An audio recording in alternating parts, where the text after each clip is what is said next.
Time to take a look at what's making international headlines, and I'm joined by Alison Sargent in the studio. Good morning, Alison. Hi, Delano. We're starting out with Kenya, where opposition leader Raila Odinga has called for his supporters to stay at home from work today.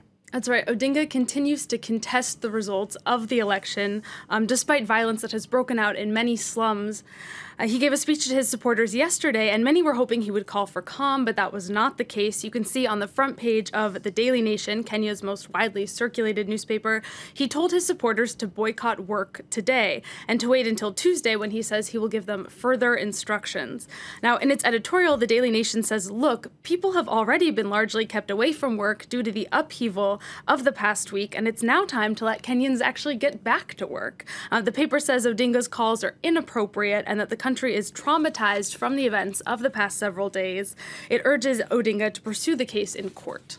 Now, many voices in Kenya and the international press are calling for Raila Odinga to accept defeat, but there's one editorialist in Kenya that's taking a slightly more sympathetic stance towards the opposition leader.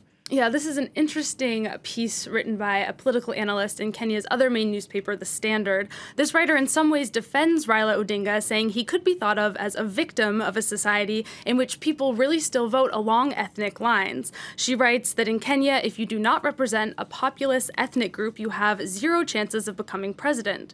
Although the writer does also point out that Odinga has since sabotaged himself by not taking the high road and actually accepting his defeat. This isn't his first defeat, as he said. Now over to the United States next, where the American media is reacting to this weekend's far-right rally in Virginia, where things turned very violent. They did, Delano, and this weekend's events was really a reminder that white supremacy is still alive and well, not only in the U.S., but very specifically in the White House. I want you to take a look at this cartoon from Ben Jennings that was published in The Guardian. We see there the White House has added a new wing. You could call it the white supremacy wing. It's shaped like the pointed hoods worn by the white supremacy group, the Ku Klux Klan. There are countless editorials in American newspapers today really chastising the president, Donald Trump, for not clearly condemning the racist message of Saturday's rally. They all basically say the same thing, that Trump's presidency is responsible for emboldening white nationalists and allowing them to come back out of the woodwork. As this op-ed in the Washington Post says, these are your people, President Trump.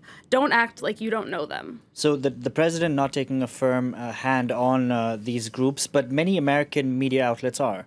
That's true. Many media outlets in the U.S. are actually referring to the man who ran into a group of counter-protesters and killed one woman. They're calling him a terrorist. You can see on today's front page of the New York Daily News, they call him there the Nazi who Trump won't call out. They're not afraid to call him out. And in an editorial, USA Today paints a very stark contrast, actually, between this white nationalist extremist, James Fields, and the woman he killed, whose photo you see there, 32-year-old Heather Heyer. She was remembered by friends as being compassionate and very committed to social justice. And USA Today says that really these two American lives collided Saturday in Charlottesville, a tragic clash between what the nation stands against and what it stands for. Now, how is the alternative right media, or the alt-right, as we've been calling them, reacting to all of this? I took a look at Breitbart, which is kind of the main alt-right website, because I wanted to see how they were portraying the events. They're opting for one of their favorite targets. It might not surprise you. They're accusing the mainstream media of mischaracterizing the events, and they're also blaming the violence on the response from law enforcement. They say that police took too long to intervene and that that's how things were able to get out of hand. Now you're ending in Pakistan, where the country is marking the 70th anniversary of independence today. That's right. British rule ended and Pakistan and India became two independent nations at midnight on the 14th of August. Pakistan celebrates their Independence Day today. For India, that'll be tomorrow. The separation of the two states sparked horrible sectarian violence, and some 300,000 Muslims were forced to flee India for Pakistan.